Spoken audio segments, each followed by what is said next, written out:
दोस्तों आज हम बात करेंगे हमारे द्रव्य गुणा के वीर्य टॉपिक की। तो सबसे पहले क्या बताया कि वीर्य का अर्थ द्रव्य के किसी कर्म करने की शक्ति से है। इसकी निरुक्ति क्या है, तो वो है वीर विक्रांतो धातु से जो हमारा वीर्य शब्द है उसकी उत्पत्ति हुई है।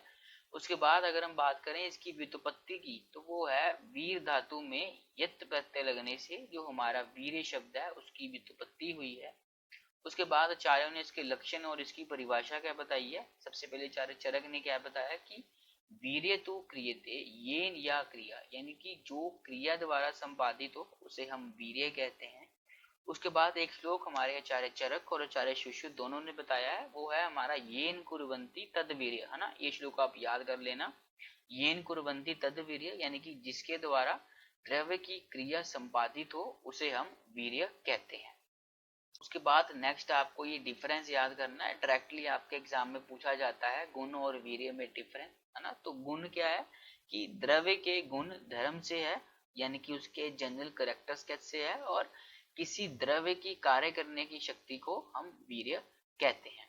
उसके बाद जो हमारे गुण है वो नहीं बदलते, यानी कि जो हमारे एक बार गुण हो जाते हैं वो अनचेंज है, उसके बाद वो नहीं बदले जा सकते। पर जो हमारा वीर्य है वो हमारा बदला जा सकता है वाया पारस संस्कार, है ना। हमने अपनी लास्ट वीडियो में पढ़ा था कि जो हमारा पारस था वो बताया था हमारा संस्कारों की नाम गुण अंतरा ध्यानम उच्चते, यानी कि हम संस्कार से किसी भी चीज की वृद्धि कर सकते हैं, ना। किसी भी चीज को हम बदल सकते हैं, उनके जो दोष हैं, जो उनके गुण है उसको हम बढ़ा और घटा सकते हैं।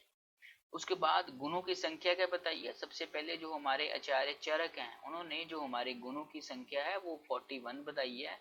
उसके बाद वैशेषिक दर्शन ने इसकी संख्या 17 बताई है, और हमारे न्याय दर्शन और प्रशस्त पाद ने जो हमारे गुणों की संख्या है वो 24 बताई है। अगर हम बात करें वीर्य की संख्या की तो ये हमारे दो प्रकार के होते हैं, उष्ण और वीर्य, आपको पता ही है। बट जो हमारे आचार्य सुश्रुत और हमारे आचार्य वाग्भट है इन्होंने इसकी संख्या 8 प्रकार की मानी है ना। उसके बाद क्या बताया कि जो हमारे गुण होते हैं ये हमारे सहायक भूमिका को निभाने वाले होते हैं, और जो हमारे वीर्य होते हैं ये मुख्य क्रिया को निभाने वाले होते हैं। उसके बाद गुणों के बारे में क्या बताया कि दोषों पर कार्य करने की गति कम है ना, ये हमारे गुणों के बारे में बताया। और दोषों पर तीव्र कार्य करने की जो गति है वो हमारी वीर्य की होती है। उसके बाद जो गुण है ये हमारा गुणात्मक होते हैं, और ये जो हमारे वीर्य हैं ये हमारे क्रियात्मक होते हैं। ये एमसीक्यू में पूछा भी जाता है कि इनमें से गुणात्मक और क्रियात्मक कौन सा चीज है, यानी कि हमारे गुण और वीर्य इनमें से कौन सी चीज है। उसके बाद कुछ एमसीक्यू टॉपिक हैं ना, आपके पीजी में भी पूछे जाते हैं, तो आपको अच्छे से पढ़ने हैं ये टॉपिक। सबसे पहले जो हमारा शक्ति वीर्यवाद है वो हमारा आचार्य चरक और आचार्य चक्रपाणि ने माना है। उसके बाद जो हमारा परिभाषित वीर्यवाद है वो हमारा आचार्य सुश्रुत और आचार्य वाग्भट ने माना है। नेक्स्ट हमारा कर्म वीर्यवाद हमारा नागार्जुन और निमि ने माना है। उसके बाद द्रव्य वीर्यवाद वो हमारा शिवदास सेन ने माना है। अगर हम बात करें बहुविध वीर्यवाद की तो वो हमारा चरक, नागार्जुन और हमारा इंदु ने माना है। उसके बाद द्विविध वीर्यवाद ये हमारा अष्टांग संग्रह है, अष्टांग हृदय, चरक और सुश्रुत में माना है। उसके बाद 15 वीर्य किसने माने हैं, तो वो हमारे निमि ने माने हैं। ये भी आपको याद रखना है, बहुत बार ये पूछा जाता है आपके एमसीक्यू, ठीक है। नेक्स्ट हम बात करते हैं वीर्य के कर्म की। सबसे पहले क्या बताया कि आचार्य सुश्रुत और भागवत ने अष्टविध वीर्य का वर्णन किया है ना। अष्टविध वीर्य के कर्मों का भी उल्लेख किया है, तो आगे पढ़ेंगे हम उनने अष्टविध वीर्य कौन से माने हैं। उसके बाद वीर्य के दोष पर कर्म क्या होते हैं। सबसे पहले जो हमारा वात शामक दोष होगा उसमें हमारा उष्ण और स्निग्ध वीर्य होगा। अगर हमारा पित्त शामक दोष होगा तो उसमें शीत, मृदु और पिच्छिल वीर्य होगा। और अगर हमारा कफ शामक जो दोष होगा उसमें हमारा तीक्ष्ण, रुक्ष और लघु वीर्य हमारा प्रेजेंट होगा। लास्ट में जो हमारा वात पित्त शामक दोष होगा उसमें हमारा जो गुरु वीर्य है वो प्रेजेंट होगा। अगर हम बात करें वीर्य के धातु कर्म की, यानी कि वीर्य का धातुओं पर क्या कर्म होता है, तो जब हम धातु वर्धक कोई चीज होती है तो उसका वीर्य शीत, मृदु, गुरु, पिच्छिल और स्निग्ध वीर्य होता है। और अगर कोई धातु क्षय कारक यानी कि धातु शामक जो कोई चीज होती है तो उसका वीर्य उष्ण, रुक्ष उष्ण रुक्ष विशद व तीक्ष्ण वीर्य उसका होता है। अगर हम बात करें वीर्य के मल कर्म की, है ना, यानी कि जो वीर्य है उसका मल कर्म पे क्या इफेक्ट होता है, सबसे पहले है बद्धविंद मूत्र, यानी कि जो हमारे मलों को रोकने वाला होता है तो उनका वीर्य लघु और रुक्ष होता है। और हमारा श्रेष्ठ विंद मूत्र, यानी कि जो हमारा मलों को सारक होता है तो वो उसमें हमारा मृदु गुरु पिच्छिल और स्निग्ध वीर्य प्रेजेंट होता है ना। उसके बाद ये आगे हमारे सभी वीर्य, है ना। सबसे पहले जो हमारे उष्ण और शीत हैं ये तो हमारे इन जनरल वीर्य हैं ही हैं। बाकी जो भी वीर्य बचे हैं वो हमारे आचार्य सुश्रुत और आचार्य वाग्भट ने माने हैं।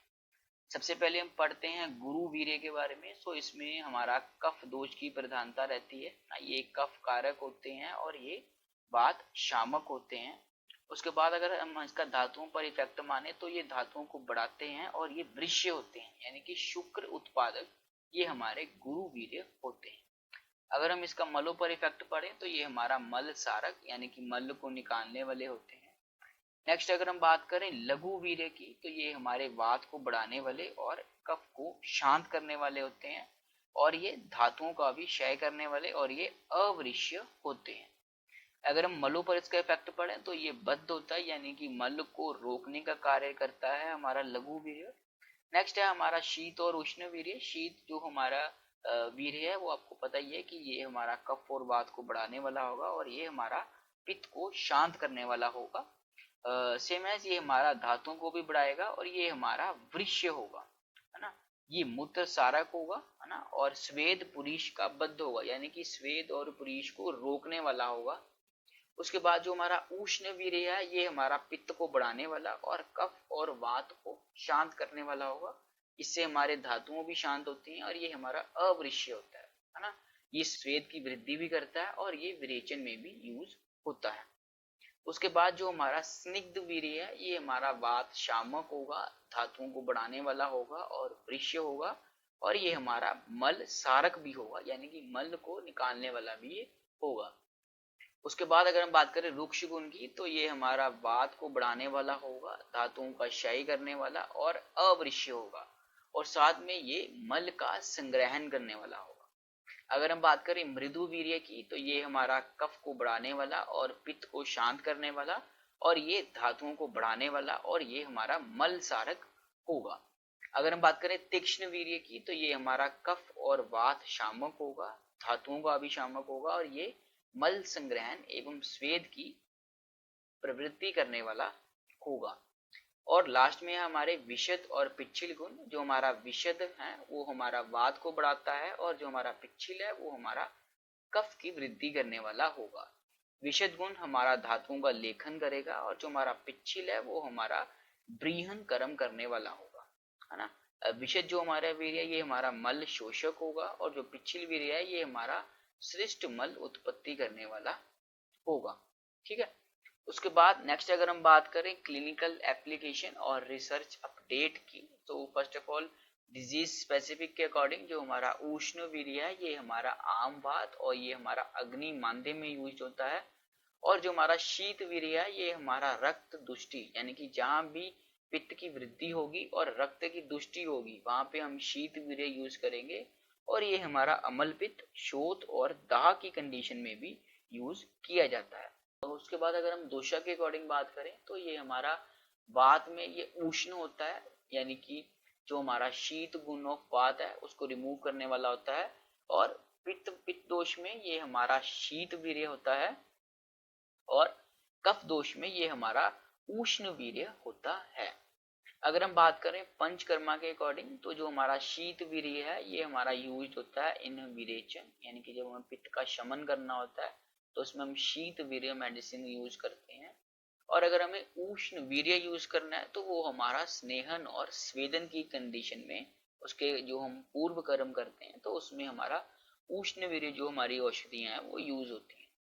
अगर हम बात करें रसायन और भाजीकरण की तो शोधन में हम उष्ण वीर्य को यूज करते हैं और अम्ल को पचाने के लिए जो हमारा रसायन द्रव्य है उसमें हम शीत वीर्य, जिसकी एग्जांपल आंवला है, ये आप याद रख सकते हो, तो ये हम यूज करते हैं।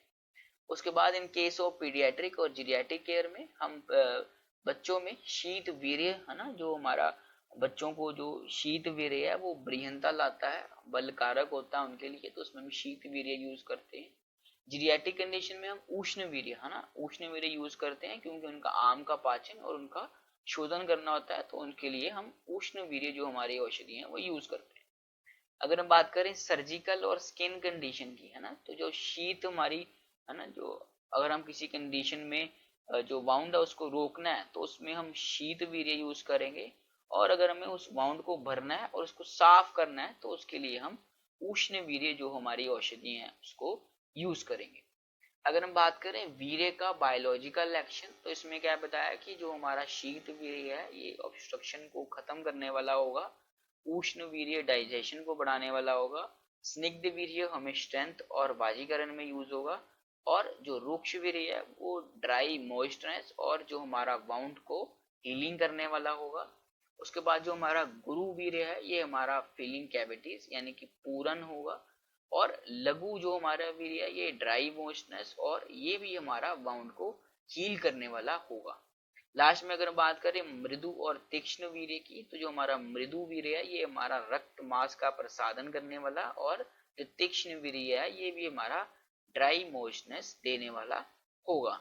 अगर हम बात करें रिसर्च अपडेट की वीर्य के बारे में, सबसे पहले जो हमें सीजनल वेरिएशन के अकॉर्डिंग जो हमें रिसर्च अपडेट दी है वो क्या है कि वीर्य में भी very according to seasons, like medicinal plant have low potency in वर्षा ऋतु, हाँ याद रखना ये पॉइंट। उसके बाद है poisonous plant have high potency in वर्षा ऋतु। उसके बाद सेकंड पॉइंट क्या है कि important for standardisation to make similar things and quality control of Ayurvedic medicine, है ना, इसके लिए जो वीर्य है ये हमारा इम्पोर्टेंट है, हमें पता होना चाहिए किस मेडिसिन का कौन सा वीर्य होता है। उसके बाद है एक्सपेरिमेंटल स्टडीज में भी जो हमारा वीर्य है वो इम्पोर्टेंट है, यानी कि सम एक्सप्लोर्ड वीर्य through exothermic and endothermic to analyse drug potency. उसके बाद इसका बीएमआर पे इफेक्ट क्या है ना, अगर हम यष्टि मधु की बात करें तो ये हमारा बीएमआर को बढ़ाने वाला होता है। शतावरी की बात करें तो ये हमारा बीएमआर को इनसिग्निफिकेंट बढ़ाता है ना। अगर हम शीत वीर्य को भी मेडिसिन यूज करते हैं, ये जो हमारी यष्टि मधु और शतावरी है ये हमारी शीत वीर्य है, तो अगर हम इसको यूज करेंगे तो ये हमारा बीएमआर को बढ़ाने वाला होगा। और अगर हम उष्ण वीर्य मेडिसिन यूज करेंगे यानी कि चित्रक और जातिफल, तो ये हमारा बीएमआर को कम करेगा और ये हमारा सिग्निफिकेंटली जो हमारा बीएमआर है उसको भी जो हमारा जातिफल है वो कम करेगा। उसके बाद क्या बताया कि शीत वीर्य एंड उष्ण वीर्य रिप्रेजेंट सौम्यत्व एंड अग्नियत्व and it may be responsible for synthesizing and metabolism of धातु due to संतर्पण and अपतर्पण। ठीक है, लास्ट में ये एक इंपॉर्टेंट टॉपिक है ना, वीर्य की उपलब्धि, है ना, पूछा जाता है आपके एग्जाम में, 5 मार्क्स में आ जाता है ये क्वेश्चन। तो इसके बारे में क्या बताया कि वीर्य का ज्ञान प्रत्यक्ष और अनुमान प्रमाण से होता है। यहाँ पे क्या बताया कि वीर्य की उपलब्धि यानी कि जो उसका ज्ञान है वो द्रव्य के शरीर में उपस्थिति यानी कि उसके अधिवास से एवं जीवा व त्वचा के साथ संपर्क यानी कि जब उसका निपात होता है तो उसके कारण होता है। यानी कि यहाँ पे क्या बताया कि किसी भी जो द्रव्य का वीर्य है वो हमें तभी पता चलता है कि जब उसका हमारा जीवा से और त्वचा से जब उसका संपर्क यानी कि जब उसका उससे निपात होता है। उसके बाद क्या बताया कि कुछ द्रव्यों का वीर्य संपर्क निपात होते ही प्रत्यक्ष प्रतीत होता है और कुछ का शरीर में अधिवास के कारण उत्पन्न कर्मों के द्वारा अनुमान से होता है, तथा कुछ द्रव्यों का वीर्य संपर्क व अधिवास दोनों से प्रतीत होता है ना। इस प्रकार वीर्य की उपलब्धि 3 प्रकार से मानी है ना। यहाँ पे क्या बताया कि हमारे जिस प्रकार के जो हमारे द्रव्य होते हैं, बहुत सारे द्रव्य होते हैं है ना, जिसको अगर हम टच करेंगे है ना तो उससे हमें उसका वीर्य पता चल जाएगा। उसके बाद बहुत सारे ड्रग्स ऐसे होते हैं जिनका हमें टच करने से नहीं, जब हम उसका सेवन करते हैं तो तब हमें उसका जो वीर्य है वो पता चलता है। और लास्ट में क्या बताया, जब हम कोई ऐसा ड्रग भी होता है ना जिसको अगर हम फील करते हैं और जब हम उसे टेस्ट करते हैं तो तब हमें उसका प्रत्यक्ष और अनुमान से जो उसका वीर्य है वो उसका पता चलता है। यहाँ पे इसकी एग्जांपल्स भी दी गई हैं कि जब हमारा निपात होगा ना, जब हम कोई द्रव्य का संपर्क में आएगा तो यहाँ पे क्या बताया कि जब उसका हम जो वीर्य है वो हम प्रत्यक्ष से देख पाएंगे हम उसका वीर्य, फॉर एग्जाम्पल मरीच, है ना, ये तीक्ष्ण गुण की होती है, आप देखते ही इसे पहचान लोगे, है ना, जब इसका संपर्क होगा आपकी त्वचा और जीवा के साथ, ये हमारा तीक्ष्ण वीर्य का होता है। अगर हम बात करें अधिवास की, है ना, जब उस द्रव्यों की उपस्थिति हमारे शरीर में होती है ना, तो उसका जो वीर्य है हम अनुमान से पता करते हैं। तो फिर इसकी एग्जाम्पल है अनूप मास, है ना, जो कि हमारा उष्ण वीर्य का होता है।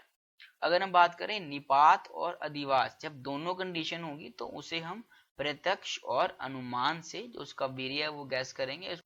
और इसकी भी जो हमारी एग्जाम्पल है वो है हमारी मरीच, जो कि हमारी उष्ण वीर्य की होती है।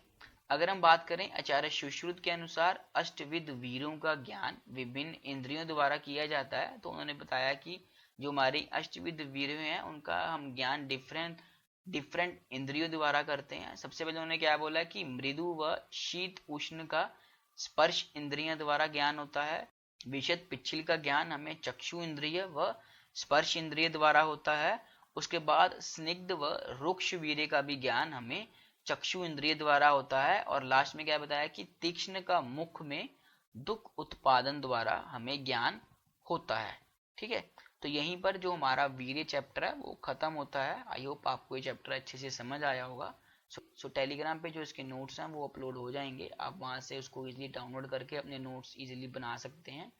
सो मिलते हैं अपनी नेक्स्ट वीडियो में। Till then thank you so much.